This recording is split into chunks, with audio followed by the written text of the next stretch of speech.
Hello, this is Vienna Bogosian, and this is second tutorial from our Grasshopper series, and today we're going to focus on data management by doing a simple example in Grasshopper. I have written the instructions for our definition construction in this panel, and as you can see, these are quite straightforward instructions. This is our pseudocode that we have written, and it allows us to know what are the steps that are coming up. Also, if you were to give your definition to someone else, they can also follow the instruction and follow the way that you're thinking about geometry construction. So we're going to create a circle, and we're going to call that circle 1 at 0, 0, 0. So a circle is from curved geometry type, so let's go to curve, primitive, and there are different ways of constructing a circle, and we're going to use the most basic circle component here, which is a component that needs a base plane or an origin and also an input radius. So if you drag and drop that component on canvas here, we're going to see that in your Rhino environment, we're seeing two things here. You see a circle. However, when you highlight it, we're highlighting the circle as well as a base plane. So by default, this plane is quite large. It's an 8 by 8 grid, and a lot of times this becomes distracting because you're not really seeing the proper geometry. So let's change that. Let's go to display. Let's go to preview plane radius, and here you can change the size, and I usually change this number to something like 0.5. And this allows you to change the size. And right now you could understand that, all right, the plane is smaller, it's a guideline there, and it's not really interfering with our preview here. So the plane is a default setting of this component. However, this is something that we can change. For instance, I could right click on the plane input here.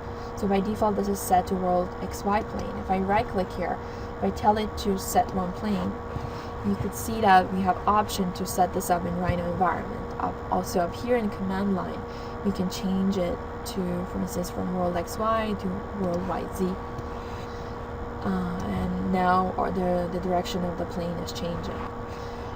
For this example, I do want to keep it to world XY plane, so I could go back here, tell it to set one plane again, and pick the default setting. However, I encourage you to play with this variable here.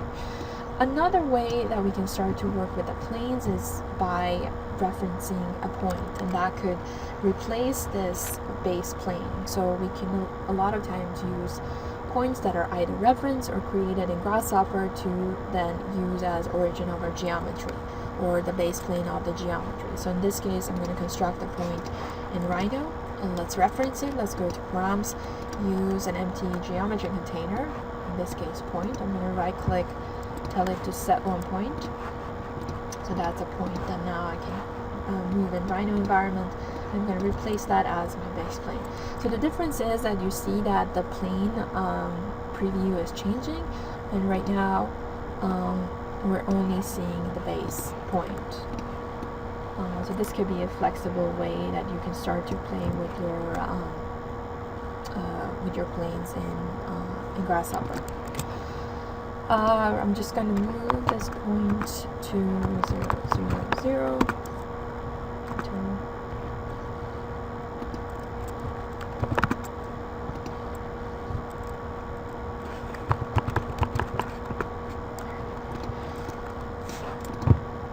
And if I ever don't want to keep that point, let's say in Rhino anymore, I could do two things. I could either right click and tell it to internalize data. So when we internalize data, I can then delete this point, and that relationship is still valid. So therefore, the ID of that point is right now stored inside this component. Or very simply, I could just delete this component and we go back to our default setting of the component.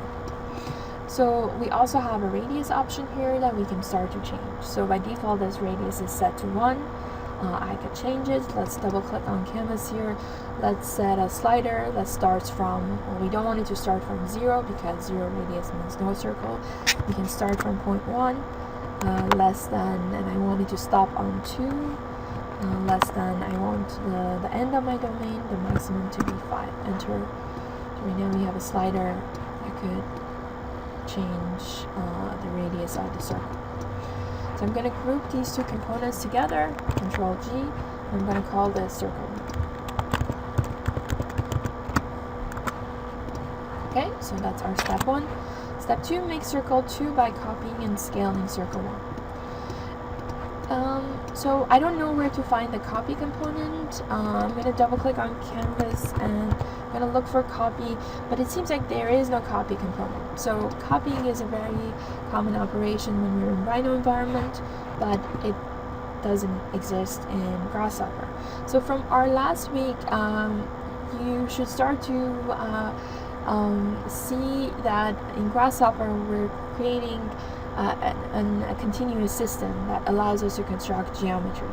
So therefore, if I want to copy a geometry, all I need to do is to move the geometry, and because the initial instance of the geometry is still in our environment, that's ultimately like copying.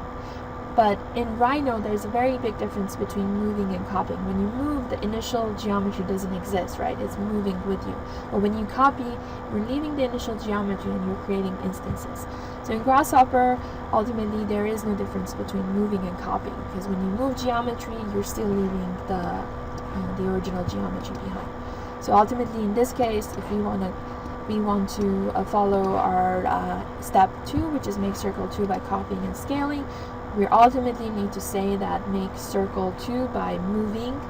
So I'm going to double click, and here next to copying, I'm also going to say moving. So these are the same definitions in Grasshopper. Okay, so let's find the move component. We find that under transform, under Euclidean, move. So for us to be able to move anything, we need 2 information here. We need an initial geometry to move. And if we zoom out, you can see that we already see a move geometry, because by default, there's a vector of movement, which is 0, 0, 10. So this is a vector that is it's in positive z direction, and the magnitude is 10. So this is definitely something that we can change, right? Because a vector has direction and magnitude, and we're going to be able to construct our own vector. So I'm going to go to vector. First of all, I need to find the direction vector, which is in this case a unit z vector. So a unit z vector is a vector that has only one magnitude or one scaling factor. That's what the component is called here. So there's a vector and a scaling factor, and the direction is set to positive z direction. So I'm going to connect that to our transformation vector here. So T stands for transformation vector. I'm going to zoom in Rhino environment. So the direction is set up, however now I need to give it a scaling factor. I could just copy, paste my slider down here. Now we can play with different moving. If you ever need to change your slider values, you can right click and change the values here, or if you need to change the type, you can do that in edit. Alright, so it seems like I'm starting to create my circle 2. So right now the radius of circle 2 is also controlled by the radius of circle 1, which is okay, but if I want circle 2 to have its own independence, not only I'm moving, but I'm going to scale. So this way then circle 2 has some independence. I'm going to copy these 3 components down here. So these are part of my circle 2. I'm still missing the scaling factor, and I'm going to start to construct the group. I'm going to call this circle 2. So last thing we need to do is we need to scale the circle up. So scaling is a transformation. We're going to find that under affine, scale component. So it's asking for a geometry to scale. So that's ultimately the geometry that we're moving. And then there are 2 other inputs here, but then as soon as you connect your geometry input to the scaling, you're starting to see that we're starting to see a circle, which is 50% of the circle that we have up here. And instead of being scaled based on its centroid, it's being scaled down, and we're moving towards the origin here. So let's figure out what's happening here. So there are two other inputs here, and if you hover over center of scaling, it seems like center of scaling is set to 0, 0, 0. And the factor of scaling is set to 0.5. So this is then, it's becoming a little bit more clear what we're seeing here. So this is the same circle. It's scaled 50%. It scales it down 50%, just the second circle. And it's scaling it based on the world origin. So what's happening here is we have a vector drawn from the origin to the center of this object here, and we're scaling this down 50%, so therefore this second circle is being created midway between the origin and the original geometry. So let's play with this. I'm going to grab a slider here, with a default domain, and we're going to see that 0 ultimately gives us an error, but the geometry seems like it wants to be created around the centroid. And when you change this number to 1, when it ultimately means that there is no scaling, so then these two are overlapping. And as we're going more close to 0 here, the scaling is also being reduced. But just imagine that there's a vector between the 0, 0, 0, center of this, the object here, and we're either scaling towards or scaling away from the origin here. So that's not exactly what we want. I want the circle to be scaled based on this move geometry central. So for that to happen, then I need to find the center of the geometry. So there are two different ways that we could do this, and we're going to look at these two ways. There are a series of components under surface analysis that would allow us to calculate area and volumes of different, let's say, surfaces or closed curves, or even volumes of open or closed spheroids. And for instance, what this area component does, not only it would allow you to calculate the area, but it would also return the centroid of the object. So if I were to grab a panel here, remember quotation mark is the shortcut here, not only I get the area of the circle, but also I have information of the centroid of the circle, which returns the coordinates of the circle.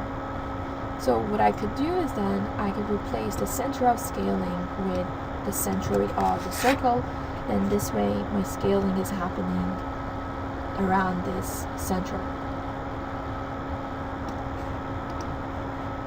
So that's one way of doing this. Another way, the way that components have been written in Grasshopper, if you're using a point container, I'm going to disconnect this right now. We're going to leave both options here, and we can decide which one is better for you. But if we have a circle component, I'm going to turn off the preview here. We have a circle component, which is here, which is this component here. If I grab an empty point container, and if I input the geometry into the empty point container, automatically it would return the central. So this is one of those really useful shortcuts. So either one would be fine, and I could use as the center of scale. So I'm going to group these together, and with this I'm going to say returns the center of circle 2. So either one of these would be fine. And then we can decide how we want to scale this, and I can increase the maximum value, for instance 5, and we can start to scale this up as well. So therefore my true circle 2 is the geometry that comes out of the scaling component, right?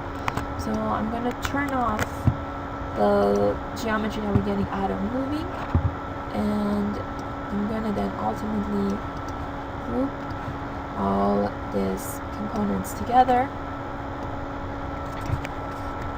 making a group around all of these groups, and I'm going to call this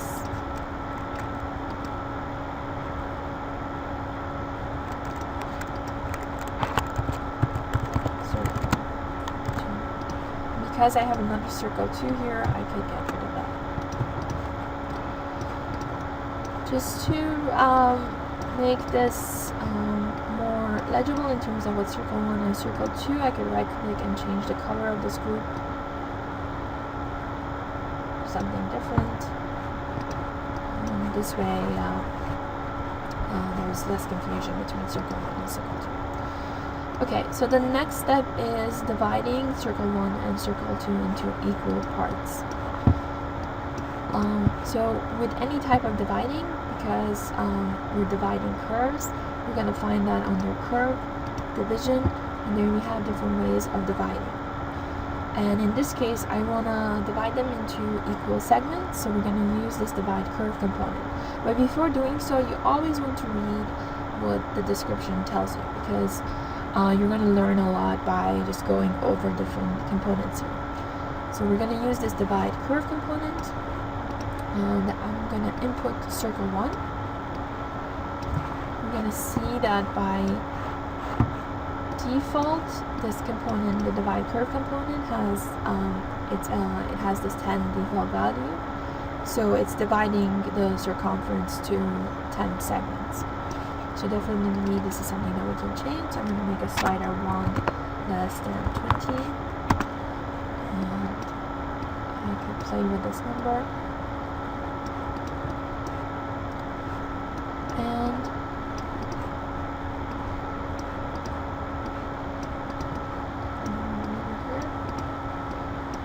I'm going to make another copy. Now let's connect. Let's keep our number of divisions connected to both of the components, but all I need to do is to just replace the input curve with the scaled geometry here. So right now both of the circles are being controlled with the same slider.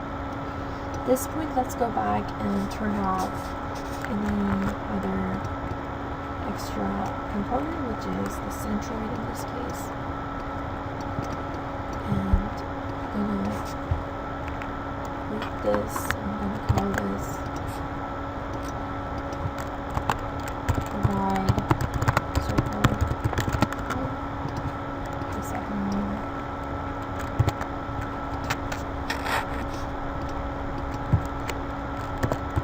Divide circle 2. If you want to then start with a new color in this case, I could, let's say the first one, before I change this one. Nice. Select the group, delete it. I could change this color to whatever I want.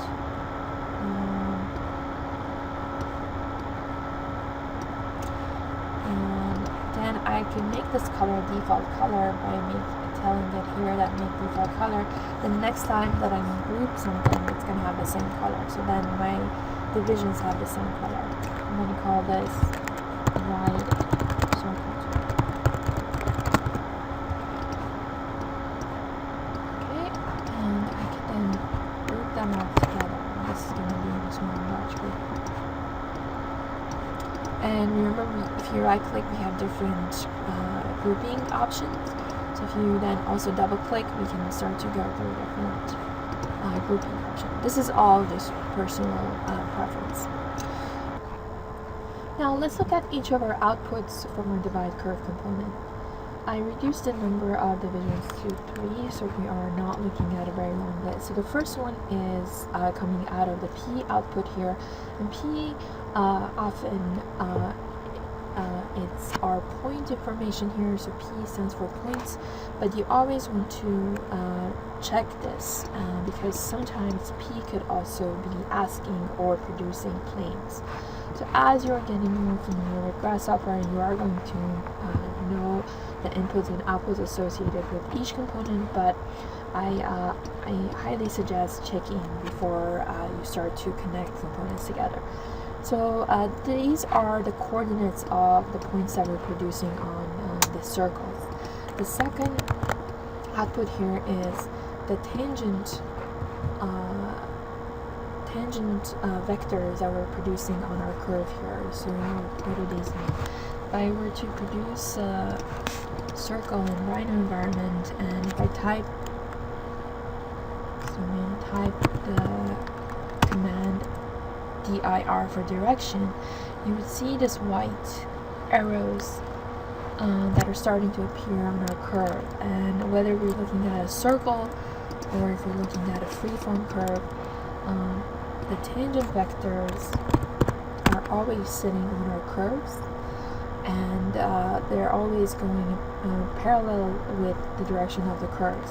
So the difference then between normals of the curves and tangents of the curves is just rotation of the same angles. So the same tangent vector then, if you rotate it 90 degrees, those would become the normals of the curves. And we'll look at normals in later tutorials. So the T output here is the tangents of our curves, and the last output here, the small t, these are parameters of these points on the curve. So I'm going to delete this. So we're looking at the same outputs here, but the first one, it gives us the exact coordinates of each of these points in Rhino environment, and the second one gives us a relationship of these points to the circumference of this circle. So these are quite different information, right? As you can see that we only have one value for the parameter, so it doesn't really care about the coordinates or the x, y, and z components that make one point, but we're interested in the relationship of each of these points to the overall length of the curves. So these are different information. Right.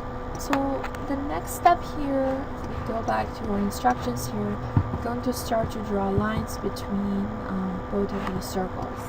And last week we looked at drawing lines, but we only had one start point and end point. However, in this case, we have multiple start points and multiple end points.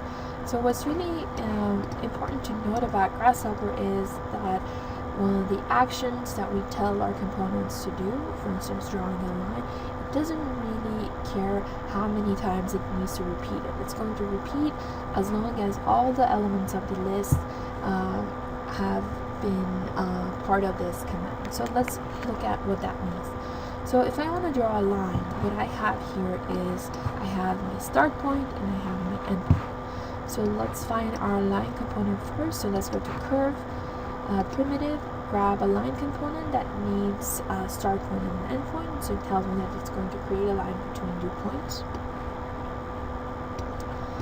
And it's asking for start point and end point.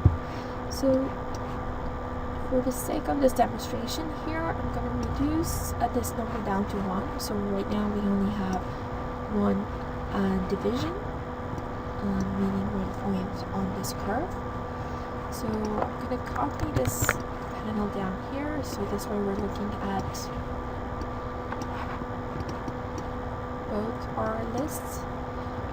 And in this case, what I'm going to do is I'm going to draw a line between the coordinates of this point that's created on circle 1. I'm going to use that as my start point, and between coordinates of this second point that's created on circle 2.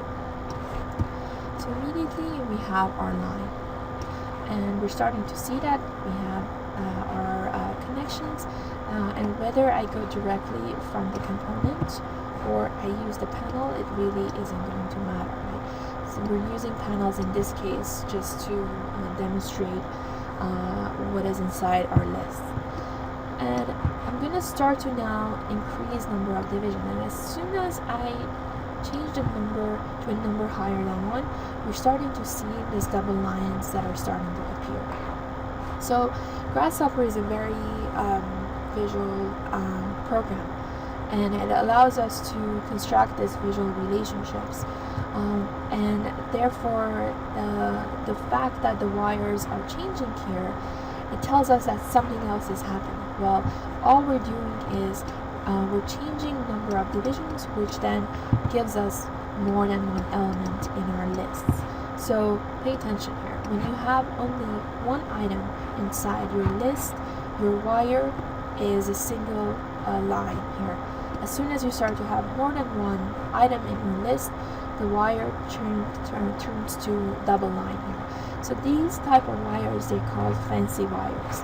If we go to our display option here, the second option here, it tells us that it's asking us if we want to draw fancy wires. So by default, this option is always set. However, if you turn this off, we're not going to see our fancy wires. But I have to tell you, I don't really see a reason why we should ever have this off, because it always helps us understand what's happening with our data. So as I'm starting to increase number of elements in my list, you're seeing that our list is getting longer, but the line drawing component, it doesn't really care, because it just keeps repeating the same operation over and over again, right? So if we then start to check, we have 6 items in the list, right? Why 6? Because the index is always starting from 0.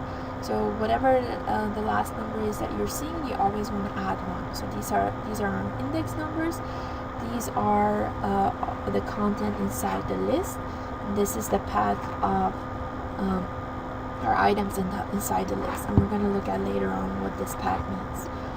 But if I look at the output of my line component here, using the panel,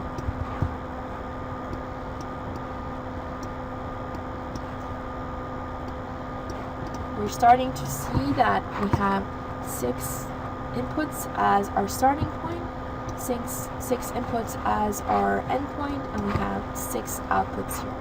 In Grasshopper, any time that you're drawing a line, by default it would give you the length of the line as well. So it's really great in the sense, and you can see that all the lengths are the same, well, because all the start points and endpoints have the same relationship to one another.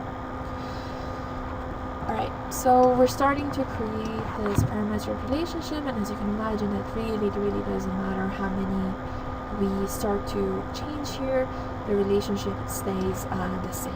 So what's really important in Grasshopper, this is beginning of that relationship that we're starting to see.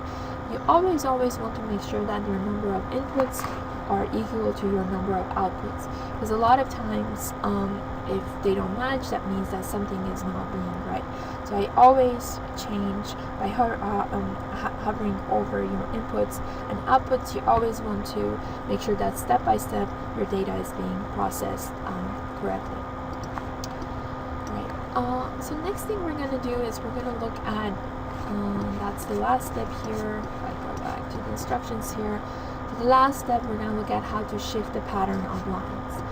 So let's see what that means. So right now what we are telling this line component to do is to start from the beginning of the list.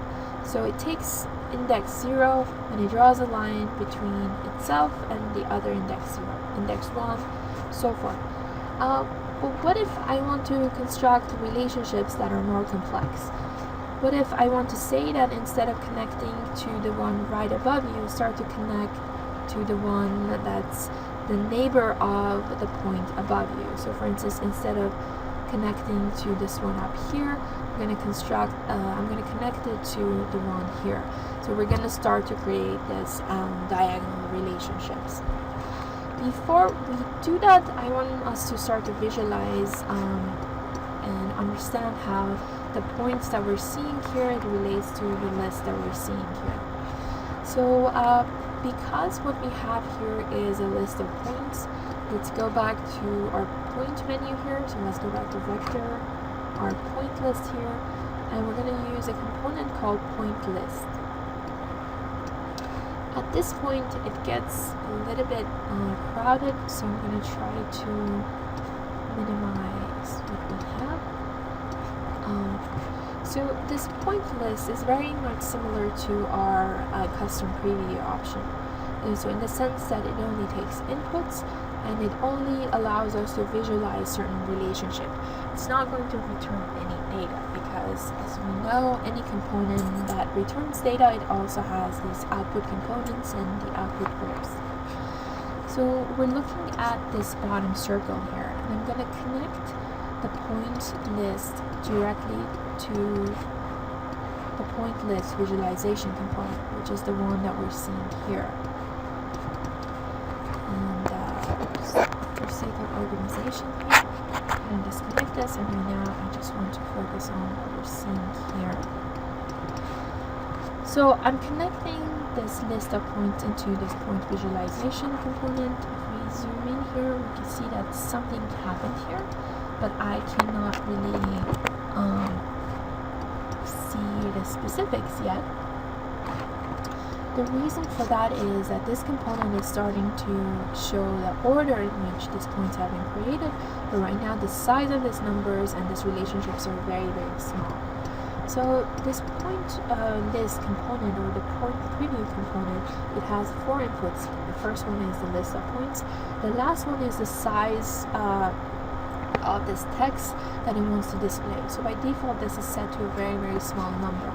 So let's grab a slider here and let's increase this number. You can see that immediately we're starting to see these numbers appearing, and you can control the size however you want. And what's nice about this is right now I could I'm going to look at this list that I have in the panel here, and I can make sense of the relationship here. I could see that the item 0 or the index 0 here is this point here, and I can start to understand, okay, the points are being constructed this way, in this direction. We have 2 other options here. This one is a toggle that is asking us if we want to draw or not draw the points. So this is a Boolean toggle that we can have true or false. So by default, that's set to true. I'm going to grab a toggle here, and this would allow me to control whether I want it to be drawn or not. Another way that we can do this, if you're seeing it, you can just turn off the preview with the Control Q shortcut. And the other option here, the third option here, is this dotted line that you're seeing drawn between our points. So what this dotted line does, so by default it's drawing, it allows us to see the relationship of the points. I could see here that starting from 0, and once it gets to 5, because this is where my list is ending, obviously it's not drawing back from 5 to 0. So this is one way to start to understand the first element of the list and the last element of the list. So it's extremely, extremely useful. I could copy this point list component down here, and I could also preview the second circle relationships. And what's really obvious at this point is that they all have the same starting point. And right now what we're drawing with our line component, we're pretty much connecting item 0 to item 0, item 1 to item 1, and so forth. And right now what I want to do is, instead of connecting item 0 to item 0, I want to connect, for instance, item 0 to item 1, or item 0 to item 2. So how do we do that? How do we start to create more complex relationships? So under sets, we have a series of components that would allow us to manipulate and manage this list information that we have. Under list, we can start to really start to extract items from the list We can start to reverse the list. So all the operations that we will need if we want to, for instance, extract a group of them from the list or start to only isolate one of them. In this case, what I want to do is an operation called shift list. So let's grab the shift list component and understand what that would do. I'm gonna again disconnect this line component here, and we're only gonna look at the data, and then eventually we're gonna connect them together. In this case, we have more room down here, so let's demonstrate the shift list down here. Okay, so going back to the panels, as you can see that I'm always using these panels to know what I'm doing, to know what I want to do next. So that's pretty much the only way that you're going to learn Grasshopper. So right now, this list that I have, the way that these lines are connecting, it's connecting from item 0 to item 0 and so forth. What I want to do is, if I want this to be, these lines to be drawn in a different way, well, I need to then tweak the second list, right? So instead of, for instance, connecting item 0 to item 0, if I make this list in a way that this item 1 becomes item 0, then I can start to create these twisting relationships. So how do we do this? When you use this shift list component, it's asking for a list to shift, so that's the list that's coming out of our divide curve component. And by default, it has this number 1 as this first input, which is the shift input, which is an offsetting input inside the component. So I'm gonna make this explicit. I'm gonna make a slider here, which is going to start from item 0 all the way up to, let's say we have 5 elements here, so let's make a slider between 0 to 5. And let's set this to 1, which is the number that we have as default here. And let's understand what that does.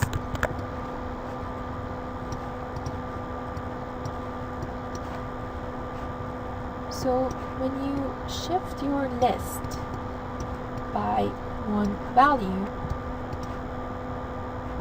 we can start to see that this is the initial list. But we are shifting the list by one value. You can start to see that the second item of the list here, which is index 1, now becomes the first item of the list, right? So what this does is it pretty much pushes all the items of the list one step up. So I'm pushing everything up. So then therefore, for instance, this index 5 becomes index 4. But then if we look at our index 5 here, is actually the first item of the list. So imagine this is a conveyor belt that then our data is sitting on, and we moved everything up one step. And if I start to change this value, and now we can see that the second index here, index 2 here, which is the third item of the list, become the second, the first item of the list, right? So we moved everything up by 2 values, and we're starting to see then the item index 0 and index 1, they're also starting to appear down here. So again, we're moving everything up, but we're not really losing data from our list. We have this wrapping option down here. So by default, this is set to true. So when this number is set to true, we're not really losing any data. So for instance, whatever you're pushing up, it returns from the bottom of the list. And this is a toggle. If we set this to be false, however, we're starting to lose our data. So I'm going to set this to false. I'm going to go back to 1. So we're starting to see again this index 1 now becomes index 0, but this item that we're pushing out, which is index 0, which when we're wrapping it, it returns. When we're setting the wrapping option to false, it disappears, right? So we're starting to lose data. So depending on what you want to do with your information, you might have this wrapping on or off. In this case, we do want to wrap the data because I don't want to change the length of my list. And now that these relationships have been set up this way, I'm going to use this new list. And let's go back to 1. And at this point, move this over here. And I'm only going to visualize what's coming out of this list here. So I'm visualizing, but you can see that, for instance, right now the item 1 is moving, right? So it's not really the one directly above item 0 here, but it's above and 1 over. And now I'm going to replace the end input points with this list that has been shifted. And you can start to see that now we're starting to draw using a new relationship here. And as I'm starting to shift more, we're starting to get more interesting relationships. I'm going to increase my division point here. And now I'm going to start to continue shifting. But at some point, I'm only shifting only 5, and that's maybe not enough for the pattern. So I'm going to edit the slider here, values. I put it to a larger number, and if this number is larger than number of divisions, it's still okay, right? Because we're going to wrap through the data, and you can start to see that we're starting to have some really beautiful relationships, and it's just a simple logic of how we're drawing these lines. So we have quite a lot of variables here, not only the initial radius input, which is linked to circle 1 and circle 2, but we can start to scale circle 2 independently. We have our moving vector here, and as well as, number of divisions. So it's a quite interesting setup with just very few components here. Right, so the last thing we want to do, we want to clean this up, and now I want to start to draw lines between these curves, right? So first we have these 2 circles and we're drawing a line between them, but I want to add one more step, and we want to start to draw lines between these lines. So let's go back, and at this point I don't need to see the order anymore, so I could turn it off. Just do that using this toggle. I'm going to come back and I could turn off my initial points, and you can either keep the initial circles or turn them off as well. It doesn't quite matter. So this dotted line that we're seeing here, this is the option to draw a line or not to draw a line between the point list here. Alright, I'm gonna add this shifted list to this divide circle 2. I'm gonna right click on this group here, and I'm gonna add it to the group. And at this point, I'm gonna get rid of any panel that's not really, we're not immediately using it, but I recommend using panels while you're starting to construct this one by one.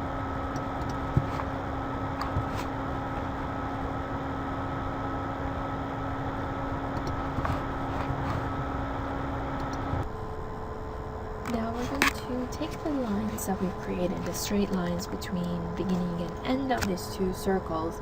We're going to divide them more and start to draw horizontal lines through them. So it's going to look like a woven pattern. Before we do that, let's reduce number of divisions here. So we're only seeing, let's say, 4 elements here. Here, because of our shifting pattern, I'm only gonna make this number, for instance, 1 offset, and we have 4 divisions, right? The reason for that is that we want to be able to see what is happening to our list, and when these numbers are getting larger and the list is getting longer, it's a little bit difficult to fit them in our screen here. So we have 4 output lines here. So next we're going to divide these lines further using the divide component. So let's go to curve, division, divide curve component, and we're going to divide these curves.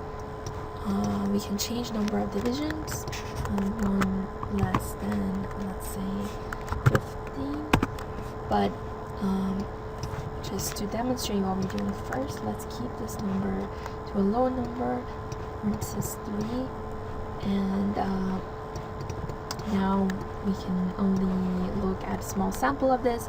As you can imagine, we can then increase the size by changing the number of our slider. Okay, so far we've only looked at one list, and we looked at lists that have multiple items within them. And again, we know that each list has index number assigned to the content inside them.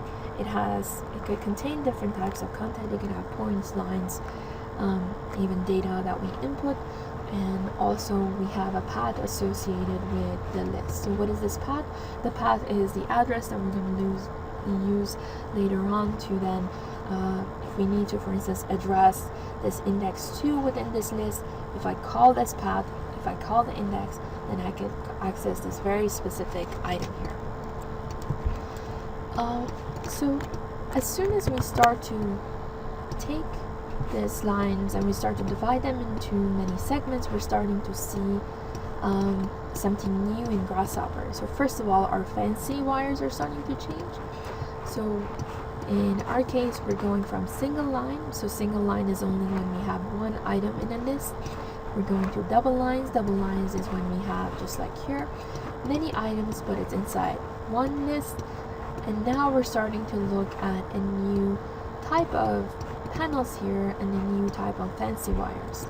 So here we're starting to look at more complex data structure here, and this is called the structure of a data tree.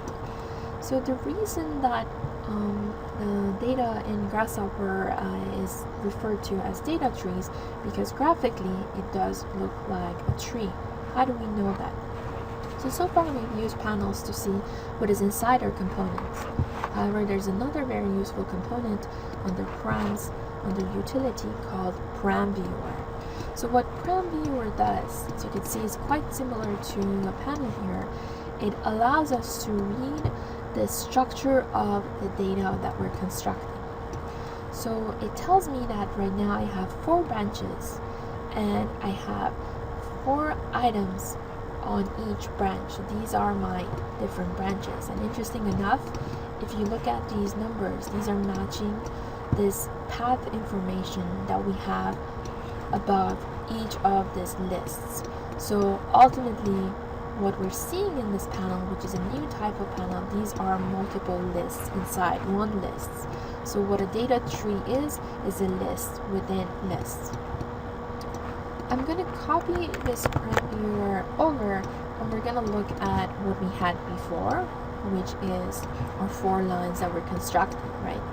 So it seems that up to this point where I'm seeing this double line, it tells me that I have 1 branch and I have 4 items inside that 1 branch. And as soon as we started to divide each of these lines to equal segments, now we're starting to have this new set of information here, new set of data here. Well, let's understand what we're seeing here. We took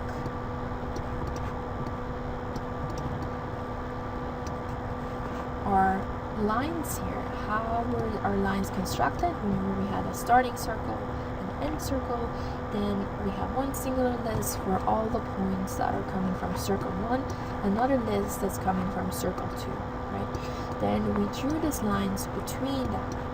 So our circles, the way that we're constructing, they also had a path. They also had their own paths. if I go all the way back to my initial circle, so pay attention to the paths here. So my circle 1, I have one item inside the list and path is 0. What does 0 mean? It means that we're just starting to construct our data relationships.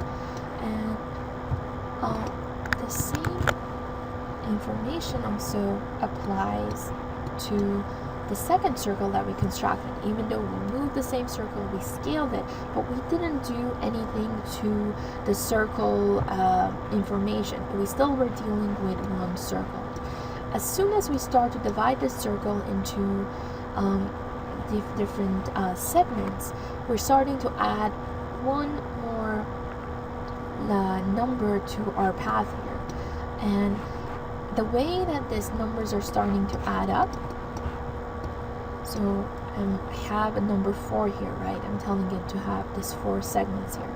So it's taking this first number here, the first path, and it's adding all the indexes here. So what are the indexes? So that's 0, 1, 2, 3, right? So we have 4 items here. But that's all inside one list.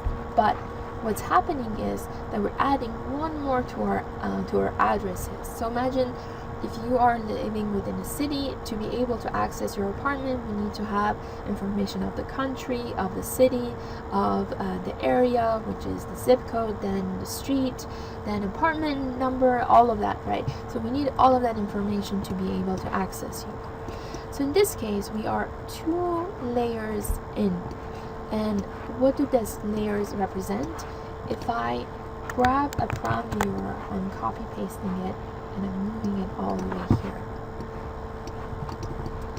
This tells me that we have one branch and we have one item inside here. Well, what does this branch mean? This one item is very easy to identify here. This is a list with only one item. Well, what is this branch?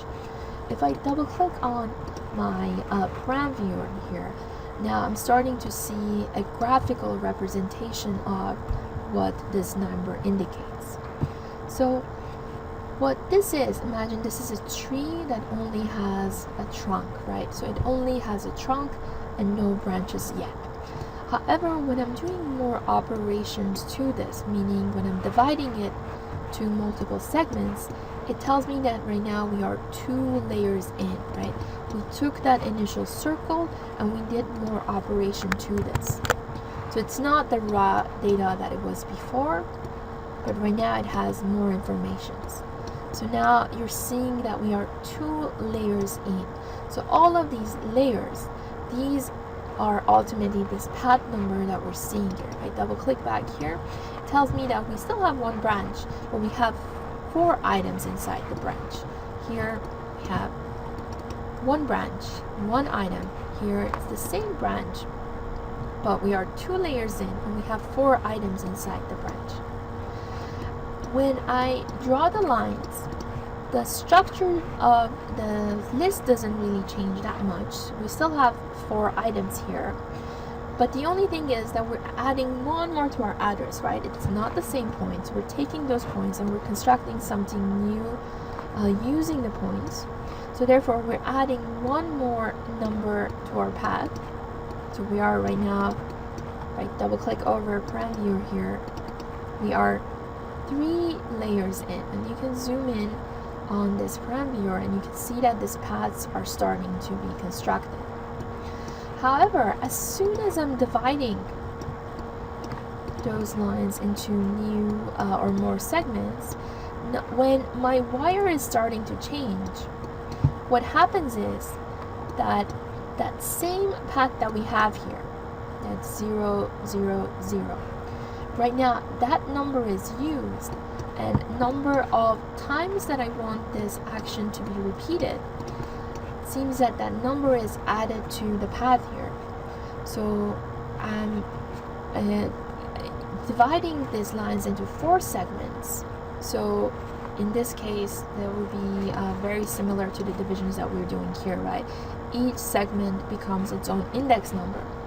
So then those index numbers are now added to the path that already exists, and therefore in this new list that I'm seeing, I'm starting to see that's 0, 0, 0, but that's 0, 0, division 1, 0, 0, division 2, 0, 0, division 3, and so forth. So if I were to then double click on this canvas here, we're starting to see a diagram that's starting to look like a tree. So therefore the name data tree in Grasshopper comes from the graphic representation of the data, the way that we're seeing this. So each branch is ultimately one of these lines that contains these 4 points inside them. So if I double click back here, it tells me 4 branches. So each of these lines are their own branch, and the points that they contain, which are these points, the division points, these are this number of elements that they contain, or the leaves of the branch, right?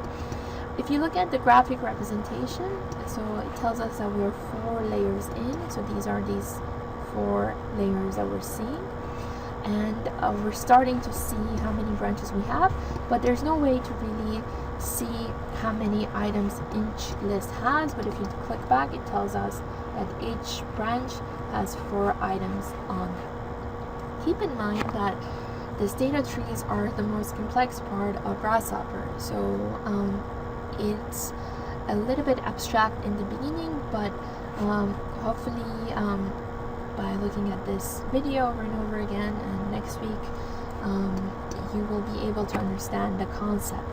So once you start to understand the general concept that pretty much everything that we're constructing in Grasshopper has a history, and the history is in the path, but it allows us to go back and trace where it comes from. So if you remember, one of the first demonstrations that we did was looking at this record history option in Rhino. So ultimately Grasshopper allows us to record history at any time by looking at the way that the data has been constructed. I can go back, or I can manipulate it however I want. So if I were to then increase number of divisions here, I'm not really changing number of branches, because remember, number of branches are these lines that I'm constructing here, but I'm only changing number of items within this list, right? So the length of each of this list is changing, but not this list division. So I still have 4 branches, right? If I were to count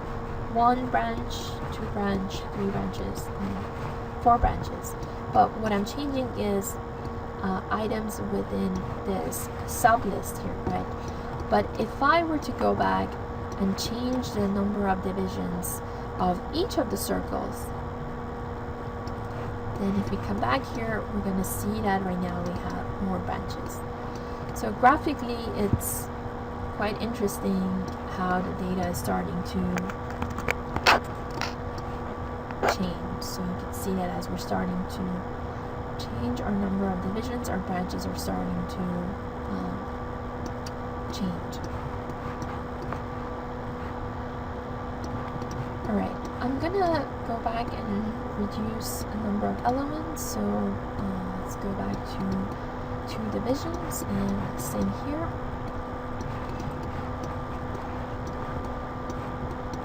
And, so right now we have 3 branches, or 3 lists within one list, and each of this list, they have 3 items inside them, right? So 3 branches, so that's branch 1, branch 2, branch 3, and 3 items within each of those branches.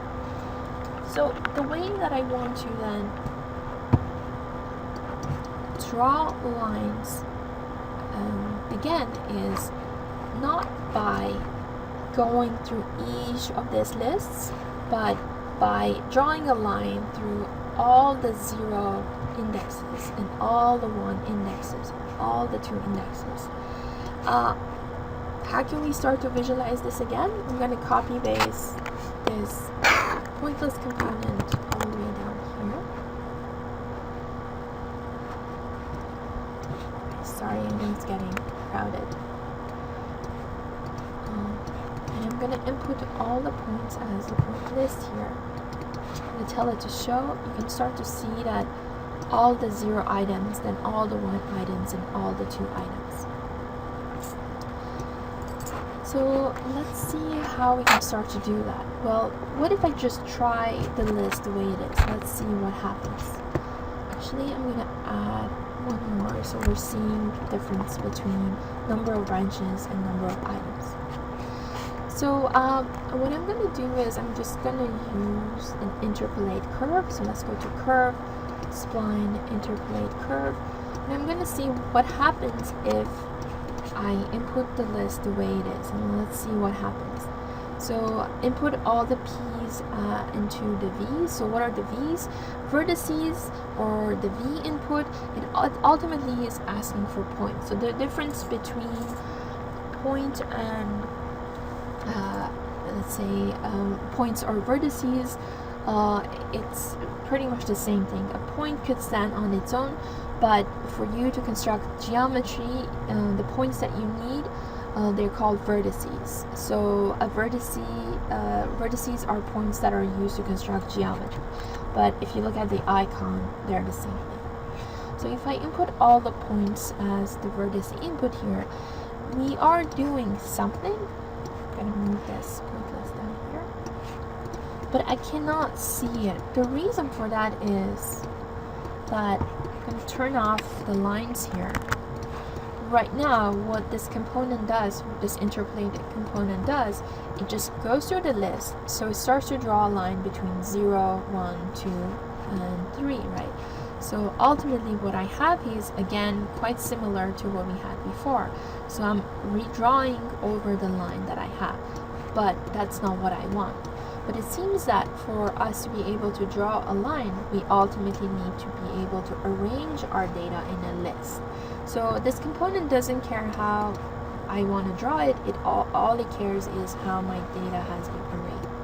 So I need to now rearrange the information in a way that instead of having the data like this, I want to have a list that only contains all the item zeros, all the item ones, and all the item twos, and all the item threes. But if I want to do that, so if I want to separate all the zeros, all the ones and twos and threes, then I'm going to have 4 lists instead of 3, right? Because I have 4 items here, but I want each of the indexes to be separated. So it seems that in that case, what I'm going to end up having is 4 branches with 3 items inside each of them, which is the exact opposite of what I have. Right now, I have 3 branches with 4 items, but I want to do the opposite. I want to have 4 branches with 3 items inside them. So there's a component in Grasshopper that would allow us to do this. This component, we're going to find it under Sets, under Tree. So this is first time we're using any components here. In a previous, when we're doing the shifting, we use the components under List. So anytime that you're dealing with, let's say, operations that are only interested in manipulating a singular list, we would use the list component. But anytime that we want to start to manipulate the overall data structure, we would use components under Tree here. So in this case, what I want to do is called flip matrix. And exactly this component, as the icon tells you, it starts to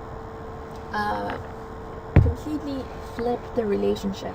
So imagine we are in Excel, and right now what I have here is 3 columns with I have 3 columns with 4 rows, right? And what I want to have is to have 4 columns with 3 rows. So this is the flipping relationship. So as the icon said, it's going to flip the relationship. So as soon as I input my data into the flip matrix, and let's look at the data before and after, it's going to do exactly what I want. So if we look at the data here, right now it's, let me grab a brand viewer again. So right now we have 4 branches with 3 items inside each of them. So what this component does, it's now extracting all the item zeros. So that's this item here, this item here, this item here, inside one, all the ones, all the twos, and all the threes. And what that would allow me to do, I'm sorry, I'm going to get rid of these because it's quite busy, I'm gonna move my interpolated curve component here, and now I'm gonna feed the data exactly the way that it is, and we're starting to see that something is happening, right? I'm gonna go back and turn on my initial lines here. And it's definitely working. The problem is right now we don't have enough number of elements to see that, so I'm going to just quickly increase my number of divisions on the circles. So we're starting to see this new pattern that's starting to be drawn, but the problem is that it's not closing the curve. So this interpolate curve, it has an option here that we can tell it whether we want this to be a closed curve or an open curve. And this is the second option here, which is asking if we want to draw a periodic curve or an aperiodic curve. So by default, it's drawing a periodic curve, aperiodic curve, so it's open. So if we want this to be periodic, all I need to do is to use a toggle.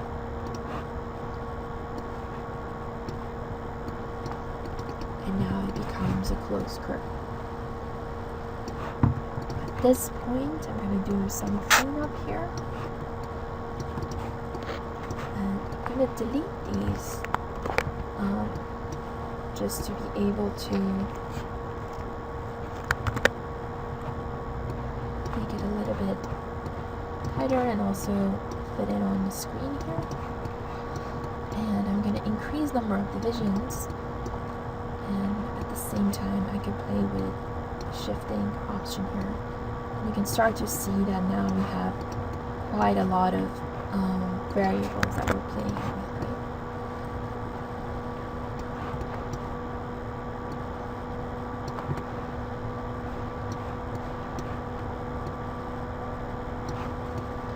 Last thing we're going to do, we're going to apply color to this different parts so we can visualize it better. So as we know in Grasshopper, the preview color by default is set up with this document preview setting. If you click on it here, this is the default color to show any geometry and also the selected geometry. You can change this if you wish, but this applies to every geometry that you're drawing, whether it's point, curves, surfaces, or meshes. We want to apply color to different parts. We need a component that allows us to custom preview different colors. So let's go to Vector, Color, grab a custom preview component here, and custom preview needs a geometry to preview, also color information. So the shader information or the color information, we're going to find out the parameters, input, and we have a whole segment here that would allow us to use input colors. And we're going to use a color swatch here. And I'm going to right click and change it to whatever color I want. So that's for the horizontal lines. I could also apply a different color. I'm going to copy paste the custom preview and the swatch option here to the line component. So just replace the geometry input. I could change this to a different color. And now they're starting to be a little bit more differentiated. Let's make sure that we save our file. And we're going to call this introduction to, and we're going to call this list operations.